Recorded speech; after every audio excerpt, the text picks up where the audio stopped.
I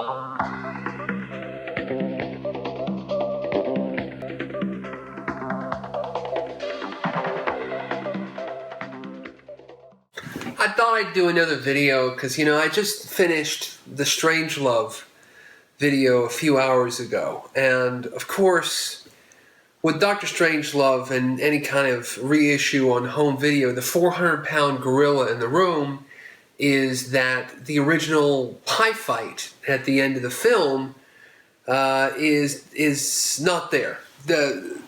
Stanley Kubrick originally intended, and he shot the end of the film as this gigantic pie fight between everybody. It's set up in the film as there's that row of food and pies and desserts, and at the very end of the film it's supposed to go nuts and almost like some kind of Buster Keaton-esque type of slapstick. These serious members of the war room engage in a kind of pie fight. And the scene was cut, and there are stills of it that have been issued, that have come out, but we've never seen the actual footage. This is a pattern in Stanley Kubrick's movies, where there's footage, there's stuff that was original in the film. He cut the entire prologue, the beginning of 2001. And the 2001 A Space Odyssey was originally going to begin with all these interviews with scientists and people. That stuff, Douglas Trumbull, according to an article with Douglas Trumbull recently, that stuff still exists. There's footage from The Shining. There was originally an ending with Wendy in the hospital in The Shining. And even on Full Metal Jacket, there was a whole documentary. Kubrick's daughter, who did the documentary on The Shining, she did the same thing on Full Metal Jacket. She followed him around. And there was a little clip of that showed up in this documentary a few years ago called Stanley Kubrick's Boxes. And there's this myth that has arisen that Stanley Kubrick was so in control of his films that he had all of the rushes, all this additional footage destroyed. Stanley Kubrick didn't destroy anything. You look at Stanley Kubrick, you look at the amount of boxes of crap that this man had. This man has a toothbrush that he used in 1946. He's got it, man. He's got everything. He's got everything in those boxes. He's got the footage. He's got the trim. And then all of this, also this footage is probably a lot of, it's an assault mine. It's in an archive somewhere under Warner or MGM or Fox. They got it. They got it in there. They got all this stuff. So the question arises for the film fan, are we eventually going to see it? Are we eventually, do I dare ask that question? Do we want to see it? I think it's, yeah. I mean, obviously, I want to see the original ending of the original beginning of 2001, the original ending of Strangelove. And yeah, heck yeah, of course, we all want to see it. Are we ever going to see it? Are we ever going to see it? I have to be the optimist. I have to say, yeah. Eventually, I think we are. I think eventually there's going to be another special edition. There's going to be another re-release. There's going to be something that some executive, 5 or 10 years ago, we need to spice it up. We need to add something. We need to and the footage is there. The footage is waiting. It's just waiting for an archivist to get it all together, to put it all together, It's there. It's somewhere. It's in an archive.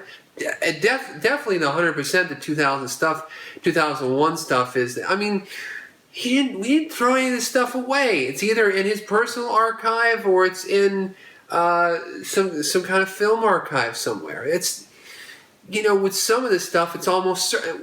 We have 100% certainty that what, elements were at least shot of the Kubrick daughters' Full Metal Jacket documentary are there, ready to be put together. It just takes some work and somebody with some impetus and some interest in making money, I think, are we going to be able to wait it out, Because, nobody's immortal. The Kubrick daughters are not immortal. Mrs. Kubrick is not immortal. I'm not immortal. You're not immortal. let's get this stuff out, man, while we can still enjoy it and they're alive and the Kubrick heirs are alive to profit both financially and intellectually from getting this material out. What the hell does it serve? You know, we all know this footage within context, and nobody's going to take it out of the context that it was shot in. It wasn't meant for the final film. It's a different. It doesn't jibe with the tone. It's not how I wanted to begin 2001. It's not how I wanted to end The Shining. You know, everybody knows that. You know, and you can put it in this is just the context. But I'm all for just releasing it all, releasing stuff that wasn't appropriate, releasing the stuff that, you know, was just, we weren't ready for it. Just get it all out, and I think we eventually will get it all out. I think it will. It's just a waiting game. It's like, how many more years is it going to take? Is it going to take 5 years? Is it going to take 10 years? Is it going to take 20 years? Is it going to take the passing away of certain people, elements, regime changes at studios? Who knows, man? I mean, there's a lot of material in 2001. That to me is the tragedy, that there's not a really stellar version of 2001: A Space Odyssey. The current Blu-ray is quite good and quite great, but you know there could be double the amount of stuff. You know the footage. I wish there was just, especially the rushes, the unused footage from 2001. My God, what a learning experience I think it would be if you could just see some of the unvarnished outtakes and some of the oopsies and the beginning and how of a masterpiece. You know, very rarely do you get to see that. I think you got to see that in the Blade Runner Special Edition. The guys behind the Blade Runner Special Edition were like, they took the bull by the horns, and to me, that's one of the greatest special editions of a big film. You get how many cuts of the film? Like an hour, 50, 60 minutes of additional footage? How many commentary tracks? What is that, a 2 hour, 2.5 hour, 3 hour documentary?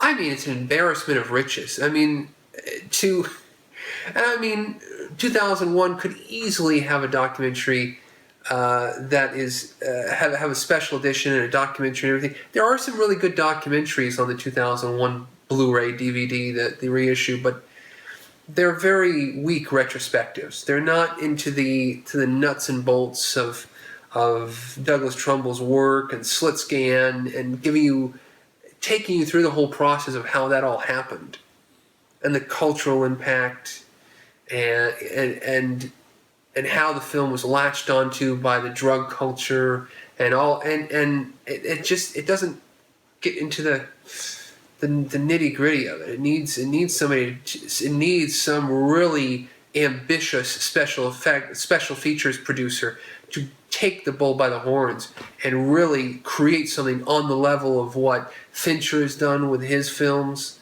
Panic Room, Seven. Incredible. What Ridley Scott's producer has done with Blade Runner and Black Hawk Down and some of his other movies. These are 2 or 3 disc special editions. 2001 is a rather anemic 1 disc. Get her done, man. This is a masterpiece. This needs a 2 or 3 disc set. Requires it. So the special features, the additional footage, the cut footage, is it ever going to be seen by the audience? Who knows? I'm very optimistic. I think it's someday when somebody wants to make a buck, it will. You know, I think that's the bottom line.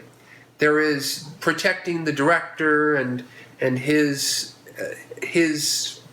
right to privacy, and then these are, multi-million-dollar construction projects. They're kind of an entity outside of itself, and I don't think it's going to be damaging to the legacy of Stanley Kubrick if we got to see some of his working notes, some of his dirty drawers, as I think Nabokov used to say. It's like it's like looking at an artist's dirty drawers, looking at his work in progress stuff. But I don't know about you, but I'm interested in Stanley Kubrick's dirty drawers. So there you go.